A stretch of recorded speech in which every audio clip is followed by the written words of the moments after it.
Malinche, as translator, mediated between the indigenous and Spanish worlds. Depicted by her indigenous contemporaries as an intermediaria, like Carballidos, she takes the position between the conquerors and the conquered. During the Mexican period of nation building in the 19th century, Malinche was blamed for the downfall of the indigenous world. She betrays through both her lips, her mouth and her sex, a conflation that stresses the simultaneity of cultural and sexual penetration by the conqueror. A history of imperial domination gets told as one of desire and betrayal. I had some wonderful slides that I wasn't able to show you, but some of them show the love. It gets cast as a love story. Imperialism and violence and domination becomes a love story that involves consent. A little bit like what I suggested was happening in Paso de Dos in my last presentation. So the feminine, in 1886, Ignacio Ramirez, a Mexican thinker, intellectual, compared Malinche to Eve, saying, "It is one of the mysteries of fate that all nations owe their fall to the ignominy of a woman." The feminine functioned as the hinge in the nation-building discourse of the 19th century. The condemnation of Malinche allowed for the subjugation of the gendered other, the woman, in order to rhetorically recuperate the racial other. Because it was important for the Mexicans and for other countries, even Argentina that had a very small indigenous population, to recuperate the indígena in the national imaginary.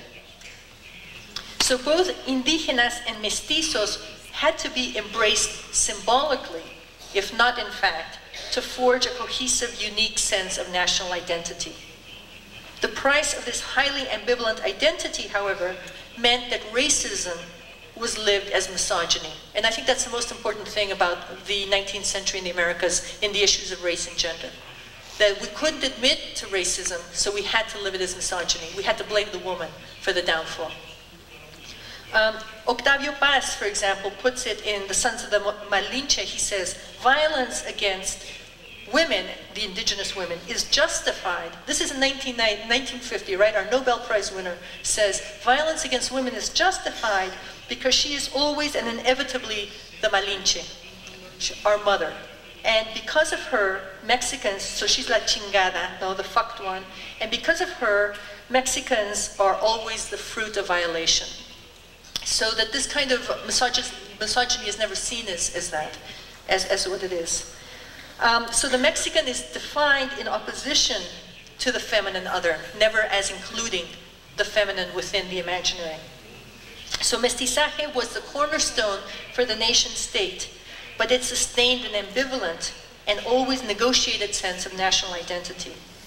Mestizaje, as the affirmation of the mestizo, involved an equivocal attempt at valorizing a mixed national identity.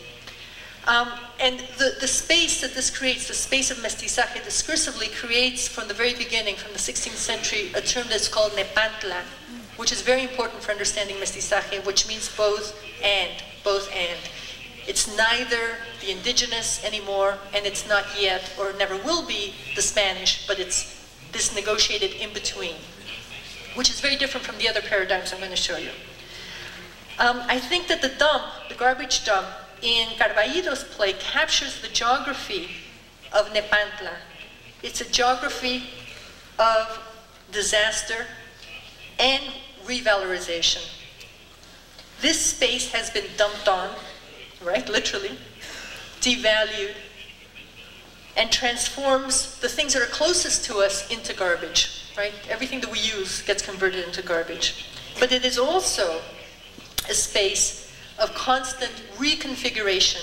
Things grow in the dump, the children say. You find things there. You can make new use of them. So there's always a space of glorious possibility and an aesthetics that comes out of mestizaje.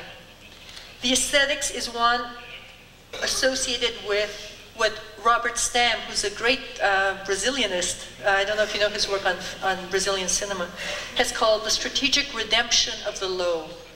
So it's a strategic thing to reincorporate, to revalorize, to recycle, to reaffirm. that which has been devalued. Mestizaje, as sight, as recuperative practice, ushers us into the spectacle of the lost and found, in terms of epistemology, race, and cultural theory. How to read the codes, the signs, the discarded concepts found in the dump. Carballido depicts a population faced with a never-ending drama of the indecipherable, never knowing how to cumplir esa manda milagrosamente pedida. They continue to act knowing that they don't know the answer, fully aware that every attempt to make something of the crash is another historia, another attempt at interpretation. And then I'm just going to very briefly jump over this next part, but I think it's interesting, if anybody is really interested in mestizaje, that it has a history, which is the biological mixing, but it's also a social project. In the 20th century, in Mexico, but in other countries in the Americas, it was used to combat the eugenics movement, the movement to whiten the Americas by having, just the whiter parts of the population reproduce. And José Vasconcelos, in his very famous treatise, La Raza Cósmica, from 1925, talks about the mestizo as the model for the cosmic race, which is the final universal race, which is the race that through fusion, through mixing, comes to transcend race altogether. Now, I don't know what other people think about this. I think this is also a product, of course, of a very racist ideology. On one hand, you want to eliminate race through eugenics, on one hand, breed it out, and on the other hand, you want to transcend it to the point that race is no longer a category, because we're above it. So I think it's both sides of the same coin that's happening in the 20th century. And it, of course, has to do with all of this anxiety around disappearance, the disappearance of race, the disappearance of the white race. The recuperative project of mestizaje in the early 20th century has continued in different ways to shape its usage today. Behind the current term, the older one remains, transvalued, but there. While mestizaje has been closely linked to projects of the nation state, it's also been used in other parts of, it's also used in other parts of the world. It's not limited to that. The body of the intermediaria, or la Malinche, allows the new to come into the world, be it a new race, or in Carballido's play, the face of modernity. The newness extends to new theories of cultural identity among groups. The Chicanas, I don't know if you know anything about the Latino stuff in the United States, it's very, very interesting. But the Chicanas, which are the Mexican Americans, draw on the idea of Malinche and Vasconcelos' La Raza. Their thing is La Raza, the Chicanos define themselves as La Raza. And from their theories of mestizaje to define their own feelings of straddling cultures, being on both sides. It's always the choque, the coming together of the two that are harnessed in mestizaje. So mestizaje both reveals the mark of its initiating conditions and transcends them. It has a history, it tells a history, and it gets re-theorized at different historical moments as part of various social projects. For all its different deployments, cultural, aesthetic, political, the history of its initiating conditions, that is colonial violence, dominance, rape,